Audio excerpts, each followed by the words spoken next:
Hi, welcome to Assemble. My name is Kesha and I'm one of the coaches here. We want to give you a preview of what our max effort conditioning classes are all about. We have 4 machines we typically use in these classes: the row, the ski, the bike, and the tread.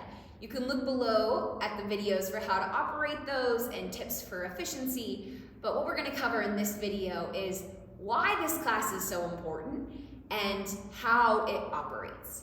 So starting with the why, because that's what I think most people should care about. Why do we do this kind of training? So max effort conditioning is structured in a way that's going to improve your cardiovascular system, primarily targeted at your heart rate variability and your VO2 max. The second thing it's going to have a drastic impact on is body composition. Most people work out with the intent of improving their performance and also having a byproduct of physically looking good, right? Or feeling good, whatever it may be for you. But one of the best outcomes from this style of training is that body composition, meaning our body fat to muscle ratio, is going to decrease. So the body fat is going to decrease, but in the methods that we're using, you're not subject to lose a whole lot of muscle mass. We're trying to maintain the strength that you're building on Mondays and Thursdays and in our yoga classes. We're trying not to lose that. So how do we do this?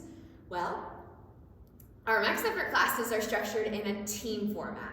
We love being on teams. A lot of us are ex-athletes and we just aren't ready to give that up. We love science, we love data, we love sports. So we've taken those concepts and put them into a workout. In this workout, you're put on these teams, anywhere from about 3 to 6 people per team. As a team, you're trying to conquer a goal, and it's going to be a goal per machine. So some days we'll use timed formats where we're spending a certain amount of time on each machine, and as a team, one person is going at a time on that one machine, trying to get the max amount of kcals or the max amount of distance covered within that time frame. And then you move on to the next machine, and the next machine, and the next machine. Another way we go about doing this is maybe for a distance goal or a kcals goal. But theoretically, what we're trying to do here is have you, the athlete, work as hard as you possibly can for a very short window of time. We are essentially targeting our anaerobic energy system. So that means within that 6 to 20 second range is we're trying to burst and give as much as we can and then rest adequately while the rest of our team goes and we work to cheer them on. What you'll see when you come in here is we do have some veterans who their outputs are really good. So they're able to sustain those high numbers for a longer duration, meaning their threshold capacity has increased and we want to continue to test that. For anyone who's brand new, understand that going 10, 6, 7, 12, 15, 20 seconds is all that we are really asking of you. If you can only go 8 seconds on the bike, we don't care. We actually would rather see you take that approach than try to go 30 seconds. That's where a lot of people go wrong. If you have the ability to go for 30 seconds on a machine and you've never done this machine before, that probably means that you are not pushing hard enough in that first 6, 7, 8, 9, 10, 15 seconds.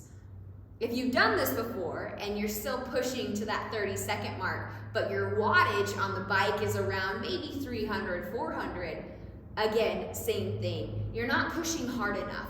We want to see that wattage number on the bike be upwards 500 and above. On the treadmill, we're looking at that miles per hour. On the row and the ski, for the most part, we're looking at calories per hour. So if you're new, we're not trying to scare you, but we do want to be clear that we're looking at that output and we want to drive higher outputs, because when we do that, we're essentially pushing our heart rate to higher intensities. What we're asking from it in return is to recover when we're resting. This style of training over time, in a very short amount of time, I'll tell you that, it's going to improve your recovery rate. So you'll see people come in and within a month of doing this style of training, their recovery is improving substantially. They're able to maintain, say, maybe that 400, 500 output on the bike, have their rest and hop back on and still maintain that. We want to go for that. We want to be able to maintain Essentially, it's kind of like a pacing, but we want to be able to maintain that pace, that output, time after time after time. When you're on the machine, what you're going to look for is that output.